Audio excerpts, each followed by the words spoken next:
సుమన్ టీవీలో మీ personal and business promotions కోసం కింది నెంబర్కి కాంటాక్ట్ చేయండి.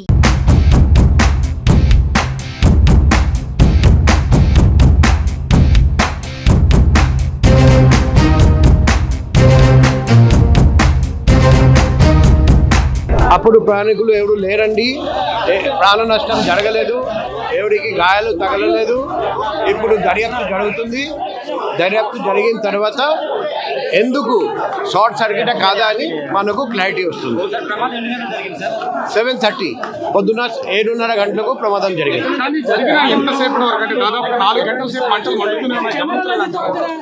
ఎందుకంటే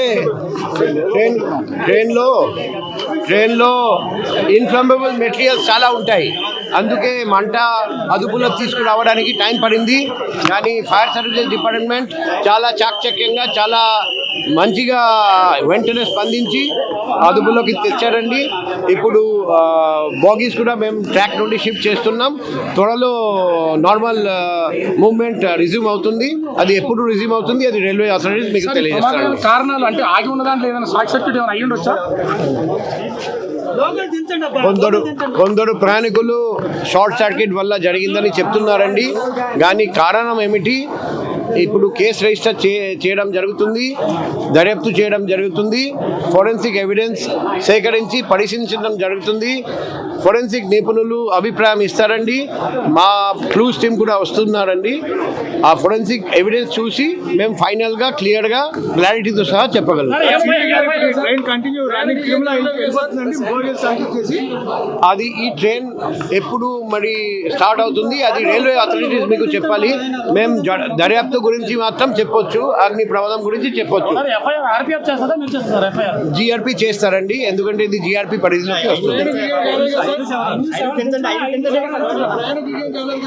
ఎవరికి ఎటువంటి ప్రాణ నష్టం జరగలేదు, ఎవరికి గాయాలు తగలలేదు, ప్రయాణికులు లేరండి. అప్పుడు ఖాళీగా ఉండేవి బోగీస్. అది నష్టం ఎంత జరిగింది అది రైల్వే అథారిటీస్ వాళ్ళు అంచనా వేసి మీకు తెలియజేస్తారు. The morning at 6:30 a.m.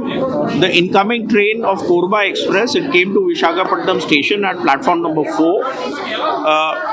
The train had to go for maintenance to the coaching depot. The train had been blocked and the power had been shut down. This empty train, this empty rake was standing on the platform. At around 9:20 a.m. our RPF staff who was patrolling the platforms, he noticed smoke coming from the B7 coach. He immediately alerted the fire brigade and accordingly all the railway staff available at the station, they also came with backup to douse the fire. The efforts to douse the fire started immediately after that. Once the fire brigade came, the efforts to douse the fire were intensified. As per the protocol, the two adjacent coaches were left attached to this particular coach and the rest of the rake has been taken out to the coaching depot. Once we got the clearance from our fire department, the balance two coaches which were adjacent to this coach, they also have been removed from the site. This particular coach also we will be taking to the depot for further investigation. Since it's an empty coach, therefore there have been no injuries and no casualties. The damage is only to the coach.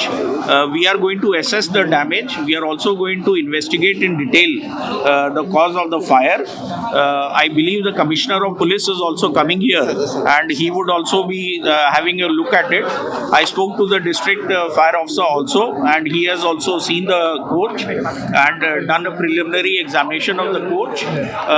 The detailed investigation of the coach will be taking up from today itself, and the train Tirumala Express which is linked to this particular train, it will be going right time. We will be providing an alternate rake for making it go right time from Visakhapatnam.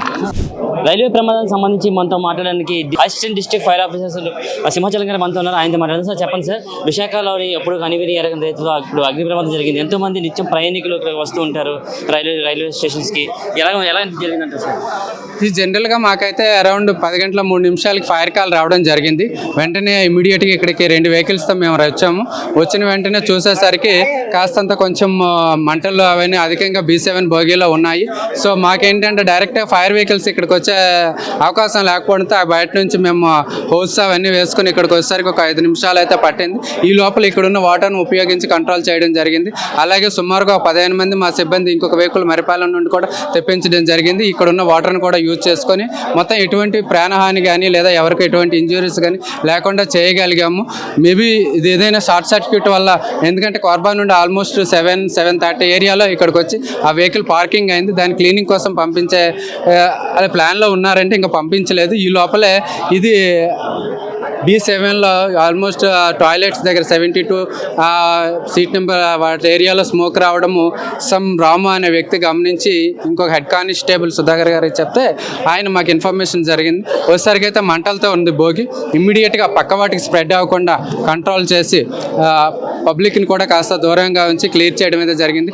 లక్కీగా ఏంటంటే మేము వచ్చేసరికి train లోపల కానీ train చుట్టుపక్కల కానీ జనాలు ఎవరు లేకపోవడం వల్ల మనకి ఎటువంటి ఇంజురీస్ కానీ ప్రాణహాని కానీ జరగకుండా ఉంది. సార్ ఎన్ని బోగిల వరకు మంటలు వ్యాపించాయి సార్? మీరు కంట్రోల్ చేయడానికి ఎంతసేపు పట్టింది సార్ మీకు మంటలు? ఒక బోగి అయితే పూర్తిగా డ్యామేజ్ అయ్యిందండి. B6 కొంచెం లిటిల్ బిట్, అలాగే M1 కూడా కొంచెం లిటిల్ బిట్. దీని వేడి వల్ల కొంచెం అది హీట్ వల్ల కొంచెం డ్యామేజ్ అయ్యి ఒక బోగి అయితే పూర్తిగా డ్యామేజ్ అయింది. 2 బోగీలు అయితే పార్షియల్గా డ్యామేజ్ అయ్యడం జరిగింది. మేము వచ్చిన తర్వాత సుమారుగా 15 నిమిషాల నుండి 25 నిమిషాల వరకు మా టైం పట్టింది. ఎప్పుడైతే ఫైర్ కంట్రోల్ అయిపోయిందో దాన్ని తర్వాత కూల్ చేయడానికి మేము ఒక ½ అవర్ పైన తీసుకున్నామండి. మీరు మంటలు ఆర్పడానికి పాల్గొన్నారు సార్? మొత్తం దగ్గర ఆఫీసర్స్ స్టాఫ్ అందరూ కలిసి 20 మంది వరకు వచ్చారండి. మాతో పాటు additional district fire officer, assistant district fire officer Pedaganti ఆడ, అలాగే మా స్టేషన్ నుండి leading firemens, driver operators 3 vehicles రావడం జరిగిందండి. మీరు చెప్పండి, ఫైర్కి సంబంధించి మీకు తెలిసిన వెంటనే మీరు ఎలా రెస్పాండ్ అయ్యారు? ఎంతసేపట్లో మీరు మంటలని అదుపు చేయగలిగారు? మొత్తం ఏం జరిగింది? మేము వచ్చేసరికి వెహికల్స్ వచ్చాయి, 2 వైపుల వెహికల్స్ వచ్చాయి. మాకు రావడానికి అవకాశం లేదు, మాకు రోజులు తీసుకుని రావడానికి అవకాశం లేదు. అవకాశం లేకపోతే ఒక 2 పరిగెట్టి వచ్చాం. కొంతమంది పరిగెట్టి వచ్చేసి ఏం చేసామంటే ఈ పైపులు ఉంటాయి కదా, చిన్న పైపులు ఉన్నాయి, ఈ పైపులతో మేము కనెక్ట్ చేయించి వాళ్ళ చేసి సపోర్ట్ తీసుకొని మేము ఫైర్ ఫైటింగ్ చేసాం, ఆర్పడం మొదలు పెట్టాం అనమాట. తర్వాత ఏమైందంటే ఇది DCP ఎక్స్టెన్షన్లు ఉన్నాయి కదా, అవి ఒక 20-25 ఉంటాయి, అవి తీసుకొచ్చి స్ప్రే చేసేవారు. అలాగే మిర్రర్స్ కూడా బ్రేక్ చేసేవారు, ఎక్స్పెండ్ అవ్వకుండా బ్రేక్ చేసేవారు అనమాట. తర్వాత ఏమైందంటే ఇంకో విషయం ఏంటంటే ఈ రైల్వేది ఎక్కడైతే ఫైర్ అయిందో అక్కడ ఎక్స్టెన్షన్ పెట్టించుకున్నట్టయితే వారు చూడగానే ఫైర్ ఫైటింగ్ చేస్తారు, కంపల్సరీ ఉంటాయి అక్కడ. కానీ వీళ్ళకి అవకాశం లేకపోతే తెలియకపోవడం వల్ల అది అవ్వలేదు అనమాట. లేకపోతే అక్కడే ఫైర్ పుట్ ఆఫ్ చేసుకోవచ్చు, కంప్లీట్ చేసుకోవచ్చు. అందరూ రైల్వే పోలీసు అందరూ బాగా సపోర్ట్ చేశారు. అందరూ కూడా ఇప్పుడు అందరూ చేస్తేనే అవుతుంది, మేము ఒకరం చేస్తే కంప్లీట్ అవుతుంది. ఇప్పుడు కూడా ఇన్ఫర్మేషన్ తెలిసింది, మీరు ఎంతసేపట్లో మీరు రావడం జరిగిందండి? మేము 10 minutes వచ్చాం.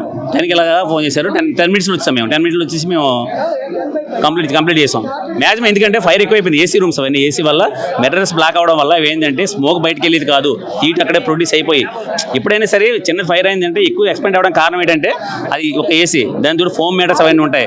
దానివల్ల ఏమంటే బయట నుంచి వెంటిలేషన్ లేదు, ఇప్పుడు స్మోక్ బయటకు వెళ్ళిపోయింది అక్కడక్కడ తిరుగుతుంటుంది, దానివల్ల అది ఎక్స్పెండ్ అయిపోయింది. దగ్ధమైన అంటే మాత్రం పుట్టగొట్టిన రావడం జరిగింది. ఇక్కడ ఉన్న బోగిలను అయితే మాత్రం ఇక్కడ ఉన్న వాటిని అన్నింటిని విడగొట్టి వాటిని అయితే ఆర్పడానికి అయితే మేము శ్రమిష్గా కృషి చేస్తాం. మాతో పాటు RPF కానివ్వండి, GRPF పోలీస్ అధికారులు, ఇక్కడ లోకల్గా ఉన్న సంబంధించిన పోలీస్ అధికారులు అందరూ కూడా సమిష్టిగా కృషి చేసి అయితే దగ్గరలో ఉన్న అయితే మంటలైతే మేము ఆర్పడం జరిగింది. సుమారుగా మాకు 4 గంటల నుంచి 45 నిమిషాల సమయం పట్టింది. మొత్తం మంటలైతే మాత్రం పూర్తిగా అదుపు చేసాం. ఒక లోపల ఉన్న పొగలు కూడా మేమైతే బయటకు వచ్చే విధంగా అయితే మాత్రం మేమైతే అన్ని రకాలుగా అయితే అదుపు చేయడం జరిగిందని ఫైర్ ఆఫీసర్స్ అయితే చెప్పడం జరుగుతుంది. కెమెరా పర్సన్ శేఖర్తో ప్రశాంత్, సుమన్ TV, వైజాగ్.